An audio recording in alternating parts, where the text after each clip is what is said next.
Aveva il cuore malato fin da bambino, eppure con quel cuore Massimo Troisi ha fatto innamorare Napoli e un'Italia intera. Come c'è riuscito? Io voglio sapere. E tu? Massimo Troisi nasce nel 1953 a San Giorgio a Cremano. Cresce in una casa piccola ma affollatissima, dove a volte si arriva ad essere anche in 17, tra genitori, fratelli, zii, nonni. In mezzo a tutta quella gente, Massimo osserva tutto, i comportamenti, le discussioni, i gesti. Quella casa, senza saperlo, è il suo primo teatro. Però Massimo non è uno che vuole prendersi la scena, è timido, impacciato e ha un cuore malato fin da bambino. Poi un giorno accade una cosa. Nel teatro parrocchiale della sua città manca un attore. Massimo lo sostituisce, lì conosce Lello Arena e scopre che quella timidezza può diventare linguaggio. Da lì continua con gli amici, prima le farse, poi un garage trasformato in un palco. Si susseguono tanti spettacoli, alcuni senza guadagno, ma con tanta passione. Lì nasce la sua comicità, fragile, intelligente, napoletana, ma senza essere una cartolina. Ma proprio in quegli anni il cuore di Massimo peggiora. Serve un intervento negli Stati Uniti. Massimo non ha i soldi. Si mobilitano amici, conoscenti e anche il quotidiano di Napoli Il Mattino. Massimo riesce ad operarsi, torna in Italia e non si ferma. Con gli amici di sempre, Enzo De Caro e Lello Arena, dà vita alla smorfia. Nel 1981 arriva il cinema, Ricomincio da 3, e già il titolo sembra raccontare la sua storia, perché nella vita non riparti mai da zero.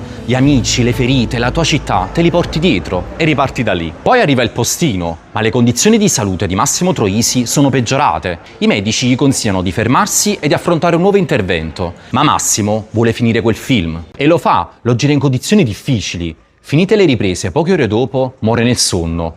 Era il 4 giugno del 1994. Massimo Troisi aveva 41 anni. Massimo Troisi aveva il cuore fragile. Eppure con quel cuore ha fatto ridere, pensare e commuovere milioni di persone. E anche se il suo ha smesso di battere troppo presto, il nostro per lui non smetterà mai.